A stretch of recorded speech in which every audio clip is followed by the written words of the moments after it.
ہماری منزل شیخوپورہ سے تقریباً 7 میل شمال کی طرف تھی۔ درختوں میں گھرا ہوا یہ ایک نیم پختہ قصبہ تھا۔ یہاں تک پہنچنے والا راستہ بھی نیم پختہ ہی تھا۔ ہماری گاڑیاں دھول اڑاتی، دھچکولے کھاتی 7 بجے کے قریب ایک شاندار کوٹھی کے سامنے جا رکی۔ یہ کوٹھی قصبے کے ٹاٹ میں مخمل کا پیوند نظر آتی تھی۔ اندرونی عمارت کے سامنے کافی کھلا گراسی لان تھا۔ اس لان میں ہیبتناک صورت والا ایک کتا بندھا تھا اور خوبصورت رنگوں والے 2 مور ٹہل رہے تھے۔ میں نے دیکھا 2 ملازم صورت افراد کوٹھی کی بیرونی دیوار پر سفیدی پھیر رہے تھے۔ یہ سفیدی آرائش کے لیے نہیں تھی، بلکہ اس کے نیچے کچھ نعرے چھپائے جا رہے تھے۔ غالباً رات کے اندھیرے میں کوئی کوٹھی کی دیوار پر کچھ لکھ گیا تھا۔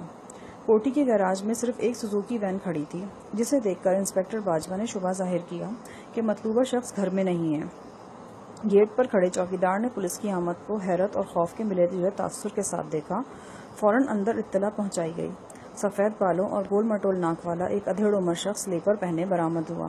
اس نے اپنا نام محمد رمضان بتایا اور کہا کہ وہ پراپرٹی کے کام میں محمد مالک کا ہاتھ بٹاتا ہے۔ اس کی گفتگو سے اندازہ ہوتا تھا کہ وہ مالک محمد کا خاص ملازم ہے۔ اس نے انکشاف کیا مالک صاحب علیہ صبح لاہور چلے گئے تھے، ان کی واپسی 9-10 بجے تک ہوگی۔ ایس پی برکت نے کوٹھی کا مین گیٹ کھلوایا اور ایک کار اندر پارک کر دی۔ پھر انسپکٹر باجوہ کو ہدایت کی کہ وہ 2 ہیڈ کانسٹیبلوں کے ساتھ فوراً قصبے کے ناکے پہ چلا جائے اور جیسے ہی مالک محمد واپس آئے اسے ساتھ لے کر یہاں پہنچے۔ انسپکٹر باجوہ نے حکم کی تعمیل کی۔ ہم ایس پی برکت کے ساتھ کوٹھی میں آ گئے۔ یہاں برآمدے میں ایک ادھیڑ عمر عورت 3 بچوں کو لیے کھڑی تھی۔ تینوں لڑکے تھے۔ وہ سب پریشان نظروں سے ہماری طرف دیکھ رہے تھے۔ ایک بچے کی عمر 7 کے قریب تھی، منجلا اندازاً 4 سال کا اور چھوٹا 2 سال کا تھا۔ دونوں چھوٹے بچوں کا رنگ گندمی اور بال گھونگھریالے تھے، جبکہ بڑا بچہ بہت گورا چٹا اور تیکھے نقوش والا تھا۔ اس کی آنکھوں کا رنگ بھی بادامی تھا۔ مالک محمد کے ملازم خاص رمضان نے ہمیں ڈرائنگ روم میں پہنچایا۔ وسیع ڈرائنگ روم کی آرائش سے جہاں دولت مندی کا اظہار ہوتا تھا، وہاں یہ بھی پتہ چلتا تھا کہ اس سجاوٹ میں کسی واضح خاتون کا ہاتھ ہے۔ ایس پی برکت نے رمضان سے چند سوالات کرنے کے بعد اسے باہر بھیج دیا اور ادھیڑ عمر خادمہ کو بلایا جو اس برآمدے میں بچوں کے ساتھ کھڑی تھی۔ عورت کا نام بشیرہ تھا۔ وہ عام سی دیہاتن نظر آتی تھی، اپنی معاشی مجبوریوں کے سبب زمینداروں اور چودھریوں کے گھروں میں کام کرنے والی، بچے بہلانے والی، برتن مانجنے والی اور بچا کھچا کھانا میلی چادر کے پلو سے ڈھانپ کر گھر لے جانے والی۔ پولیس کی آمد سے وہ بہت خوفزدہ تھی۔ اس نے اپنے خشک ہونٹوں پر زبان پھیرتے ہوئے بتایا کہ اس گھر میں خدمت انجام دیتے ہوئے اسے صرف 1 مہینہ ہوا ہے، لہٰذا یہاں کے حالات کے بارے میں اس کی معلومات بہت کم ہے۔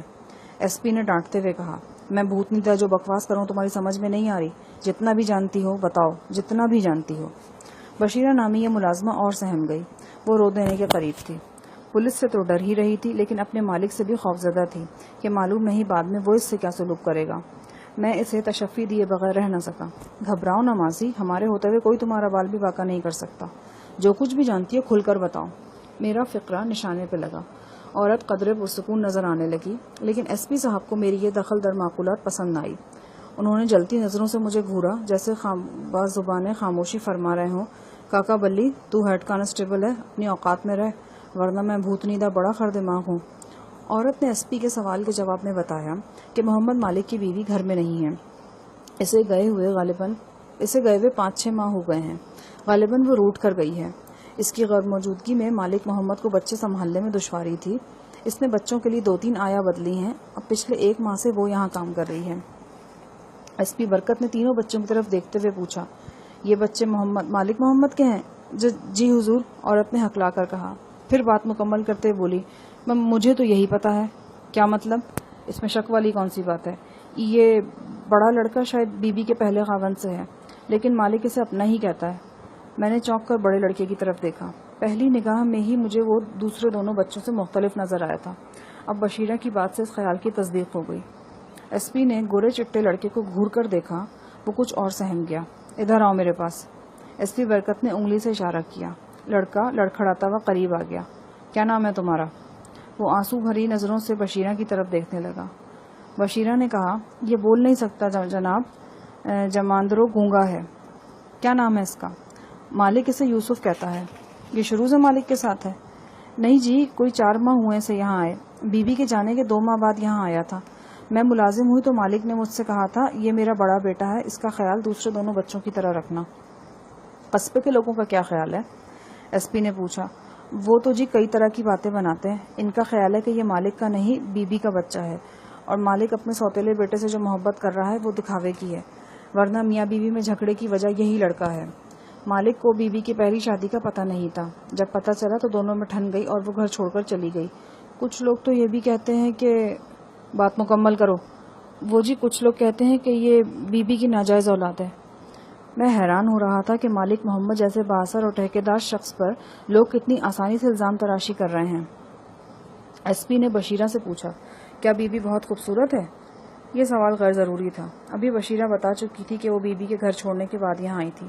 ویسے بھی بچوں کی صورت کو دیکھ کر اندازہ لگایا جا سکتا تھا کہ ان کی ماں خوش شکل رہی ہوگی۔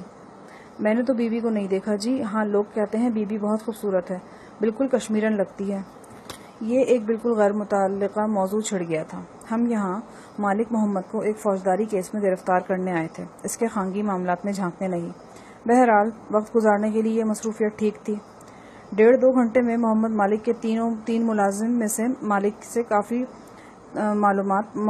کے بارے میں کافی معلومات حاصل ہو گئیں۔ تینوں ملازمین سے کوئی بھی وثوق کے ساتھ یہ نہ بتا سکا کہ یوسف مالک کا بچہ ہے، بی بی کا یا دونوں کا۔ ہاں، مالک کا دعویٰ یہی تھا کہ یوسف چھوٹے دونوں بچوں کا سگا بھائی ہے اور اس کی پیدائش کوہاٹ میں ہوئی تھی، جہاں وہ اپنی نانی کے پاس رہتا تھا۔ مالک محمد کے بارے میں پتہ چلا کہ بیوی کے جانے کے بعد سے وہ خاصا اپسٹ ہے، کاروبار میں دھیان بہت کم ہو گیا ہے، کوٹھی کے مردان خانے میں برپا ہونے والی رقص و سرور کی محفلیں ختم ہو چکی ہیں اور مشتبہ لوگوں کی آمد و رفت بھی نہ ہونے کے برابر رہ گئی ہے۔ خاص طور پر پچھلے 3-4 ماہ سے وہ بہت بدلا نظر آتا ہے۔ یہ بھی معلوم ہوا ہے کہ عنقریب وہ یہ مکان بیچ کر کہیں اور شفٹ ہو رہا ہے۔ اس وقت ڈرائنگ روم کا وال کلاک 9 بجا رہا تھا جب قصبے کے باہر فائرنگ کی آواز سنائی دی۔ ایس پی کے ساتھ ہم سب اچھل پڑے۔ فائرنگ پہلے رک کر ہوئی، پھر ایک دم شدت اختیار کر گئی۔ صاف پتہ چل رہا تھا کہ انسپکٹر باجوہ اور اس کے ساتھیوں کی کسی سے مت بھیڑ ہو گئی ہے۔ غالب امکان یہی تھا کہ مخالف فریق مالک محمد ہے۔ وہ قریب و جوار کے علاقے میں سب سے دھڑلے دار شخص تھا۔ 4-5 مسلح کارندے ہر وقت اس کے ساتھ رہتے تھے۔ پولیس پارٹی کو شروع سے یقین تھا کہ وہ اتنی آسانی سے گرفتاری پیش نہیں کرے گا۔ یہی وجہ تھی کہ چھاپہ مار پارٹی پوری تیاری سے آئی تھی۔ ایس پی کا اشارہ پاتے ہی ہم کار کی طرف دوڑے۔ ڈرائیور پہلے سے گاڑی میں موجود تھا۔ یو ٹرن لے کر کار کمان سے نکلے تیر کی طرح قصبے کے بیرونی راستے کی طرف بڑھی۔ قصبے کی گلیوں میں لوگوں کے چہرے پر ہراس نظر آ رہا تھا۔ یہ تو وہ صبح ہی جان چکے تھے کہ قصبے میں پولیس موجود ہے۔